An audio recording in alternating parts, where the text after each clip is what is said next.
Welcome everybody to Alma Center. It's a great day here in Israel. It's June 30th, getting close to the 1st of July. 1st of July is an important date because the annexation or application of sovereignty is in all the news.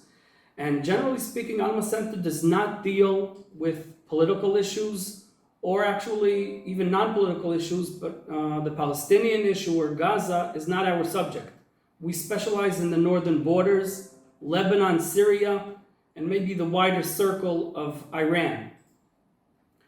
But since we're getting close to the date, we thought we might deal with it a little bit, touch upon it for a few minutes, and try to understand what we're talking about and will it affect us here in the north. So, just in a few words, the application of sovereignty is talking about sovereignty of Israel in the territories that were occupied since '67, and these disputed territories are up to debate. Palestinians claim they're theirs. Israel is still open, and we're waiting for answers from what the exact plan is. But we do know generally what Israel is planning, and we would like to understand what does this mean in our eyes, talking about the northern borders. So Sarit is here with me, and I'll put out the question to start with. What does the Palestinian issue have to do with our northern borders? Lebanon, Hezbollah, Iran, Sunnis, Shiites. Why are we talking about the annexation plan? So before going to the wider circles, I want to start with a small example to what we see on the northern border when we travel along the border. And in one of these places named Metula, which is the northern Jewish community on the border, you can see just on the other side in Lebanon, three flags, a Palestinian, a Hezbollah flag, and a Lebanese flag. And there are no Palestinians in this place. So definitely the Palestinian issue is part of the narrative that Hezbollah is trying to indoctrinate in South Lebanon, and successfully indoctrinate, by the way, in South Lebanon, saying Hezbollah is fighting not only for the sake of the Lebanese, but also for the sake of the Palestinians. And I'm actually smiling when I'm saying that, because I know that this is just an excuse. It's an excuse to continue the conflict with Israel, and it's a fuel to continue the conflict with Israel. Why are we in Alma Center interested in that? Because we understand that in the past few years, Israel is actually facing one front which is divided to few arenas. And when I'm saying, or one arena which is divided to few fronts, it depends how you want to put it, but the understanding is that it's not only Hezbollah in Lebanon that is directed by Iran, but also now Hezbollah in Syria, next to the Israeli border. It's definitely down where I live. Next to where you live, right? And also down in Gaza in the south, where Hezbollah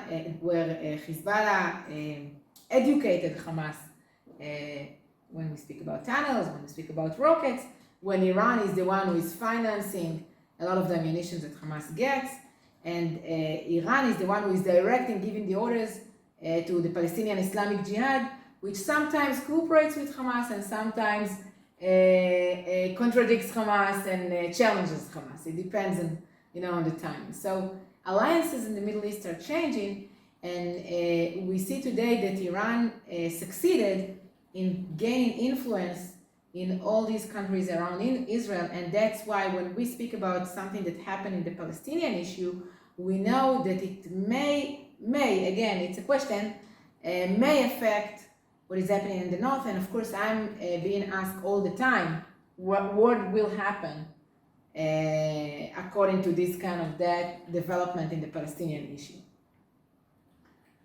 So if we look back, I think it's been a little over a year since the deal of the century started becoming a thing. And what have we seen in the past from, I think it was May 19, today we're at the end of June, so over a year. What have we heard from the northern border? Syria, Lebanon, Iran? With regard to Palestinian issue? Yes, about the deal of the century, annexation, sovereignty. So I must say that I would even, to look at the cornerstones and to look at examples to what happened in the past and how Hezbollah responds to developments in the Palestinian issue, I would even go a little bit farther than that when we tested it with the movement of the embassy from Tel Aviv to August Jerusalem. 17. Yes. And even then, where everybody were afraid that there will be threatening developments on all of Israel's borders, eventually there was a few protests that were arranged by Hezbollah. We could see Hezbollah operatives participating in those protests. We've seen Hezbollah encouraging, again, the narratives of the Palestinian narratives with art and demonstrations and civil society events along the border. In both cases, meaning moving the embassy and the deal of the century. But nothing more than that. And when Nasrallah... Same with, cutting you off, same with the Golan Declaration. Same with the Golan Declaration. And even though the Golan is much closer and right, supposed to bring much border. of an interest to Hezbollah. But yes, same with the Golan Declaration. Moreover, when Nasrallah had to talk about the deal of the century, he mentioned mainly the issue of the Palestinian refugees in Lebanon. So yes, he talked about the fact, or it's not a fact, in his eye it's a fact, that the deal of the century was aimed to eliminate the Palestinian people. He blamed Trump for that, but actually he said, and I think this is what worries the Lebanese mostly, that it will, that the United States is like trying to make the refugees, the Palestinian refugees in Lebanon, to make them Lebanese. Now this is a big issue in Lebanon because it may affect the internal arena in Lebanon, which is dictated by religious sects in Lebanon. And Right. all the That's a different video. We can't That's really a sum different up, video. the Yes, Lebanese but question. this is important why the Lebanese are dealing with the Palestinian issue. By the way, when I'm saying Palestinians in Lebanon, I talk about 170,000 people. Most of them are in refugee camps, fourth generation since they left the land of Israel or Right. Palestine. Great-grandchildren of the Great-grandchildren, refugees. which are still recognized as refugees. They have no civil rights in Lebanon.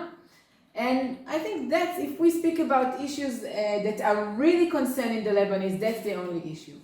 But bottom line is that Hezbollah will fight Israel until the last drop of blood of the Palestinians. Hezbollah doesn't care less about the fate of the Palestinians, doesn't care less about what truly will happen with the West Bank or Gaza. And Iran and Hezbollah are actually using this conflict, this Palestinian issue conflict, in order to fuel a conflict between Lebanon and Israel.